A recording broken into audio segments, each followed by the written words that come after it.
Assalamualaikum pembuka kato, salam tatumpah kanan rami, rela jemaaf ambo pinto, kapadodun sana nan dikasihi. Kapeh dirimbo batambah tinggi, tampe inggo si burung punai. Palapeh rindu dalam hati, jawelah salam dari denai. Assalamualaikum warahmatullahi wabarakatuh. Perkenalkan, saya Ibu Zusal Rizpahni, CGP dari SMP Negeri 2 Padang. Izinkan menyampaikan koneksi antar materi, kesimpulan, dan refleksi pemikiran Ki Hajar Dewantara. Selamat menyaksikan. Awalnya, saya memberikan pembelajaran kepada anak dengan materi sesuai tuntutan kurikulum, dengan menggunakan berbagai macam model tanpa mempertimbangkan budi pekerti anak. Jika anak-anak kurang perhatian pada pembelajaran yang saya berikan, saya kesal dan tidak konsentrasi dalam melanjutkan pembelajaran. Saya menasihati anak-anak tersebut sehingga menghabiskan waktu jam pelajaran.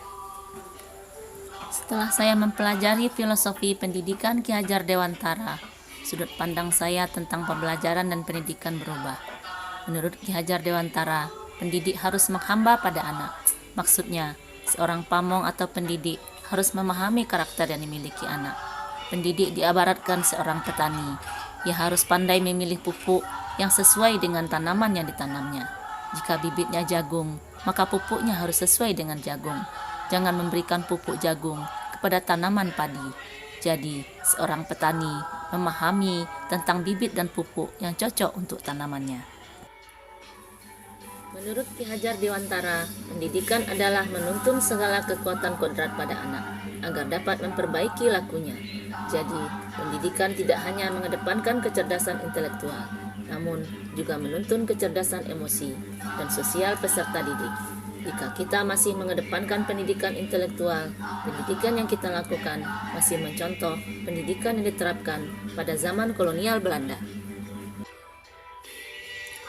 Pada zaman kolonial, pendidikan Hindia Belanda yang ada di Indonesia saat itu lebih mengedepankan sifat individualisme, intelektualisme, dan menyampingkan sifat kebersamaan dan gotong royong guna memecah belah rakyat Indonesia.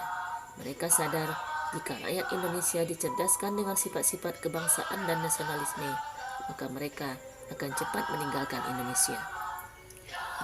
Ki Hajar Dewantara yang merupakan bapak perintis pendidikan nasional dikenal sebagai sosok yang berani menentang sistem yang diterapkan oleh pemerintah Hindia Belanda pada era kolonial. Baginya, sistem tersebut tidak sesuai dengan karakter dan kebutuhan bangsa Indonesia. Ki Hajar Dewantara sekolah di sekolahan yang didirikan oleh Hindia Belanda, sehingga beliau merasakan sekali sekolah Hindia Belanda hanya mengedepankan intelektualitas. Sehingga Ki Hajar Dewantara mempunyai pemikiran bahwa salah satu upaya untuk melawan penjajah yaitu hanya dengan mencerdaskan kehidupan bangsa.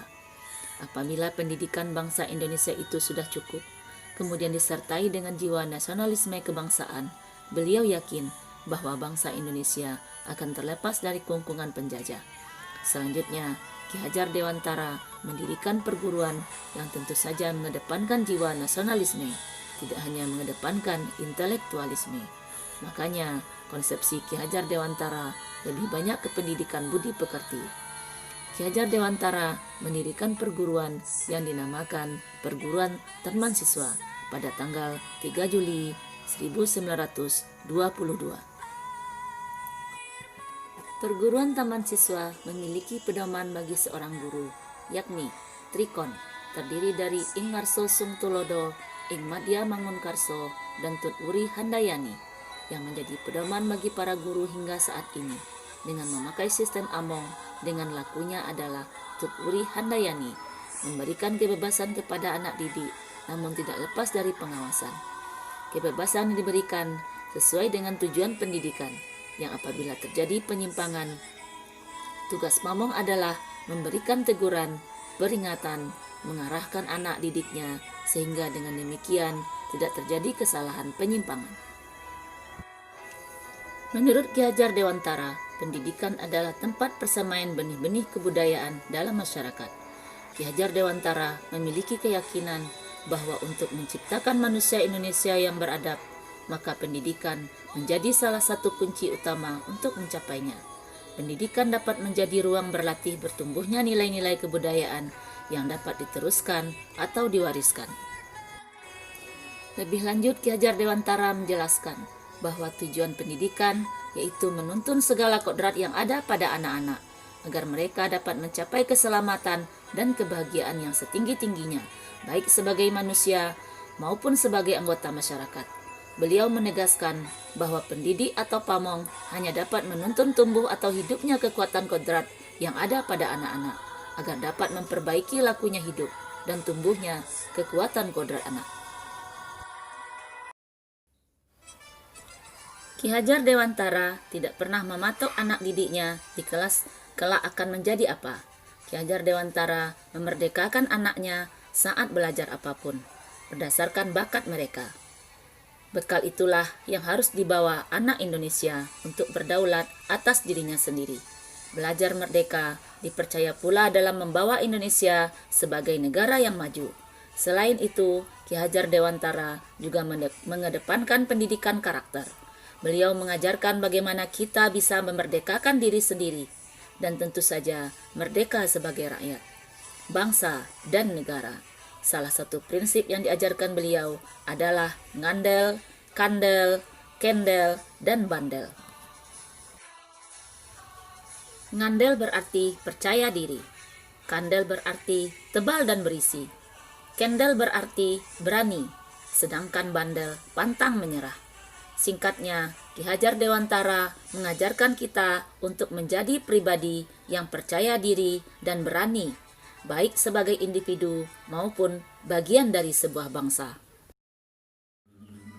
Nah, dari pemikiran Ki Hajar Dewantara tentang pendidikan yang disampaikan tadi, maka saya akan siap dan mau berusaha semaksimal batas kemampuan untuk membuat kelas dan belajar merdeka seperti yang dicita-citakan oleh Bapak Ki Hajar Dewantara dengan tindakan nyata. 1. Membuat kesepakatan dengan orang tua, sekolah dan lingkungan masyarakat setempat tentang pembelajaran yang akan diberikan kepada peserta didik, agar mereka dapat menikmati kebahagiaan lahir dan batin. 2. Memberikan merdeka belajar sesuai kodrat atau potensi yang mereka miliki dengan cara menuntun agar tercipta karya sesuai bakat dan minat yang mereka miliki. 3. Memberikan pembelajaran budi pekerti dengan semboyan ing ngarso sung tulodo, ing madya mangun karso, dan tuturi handayani.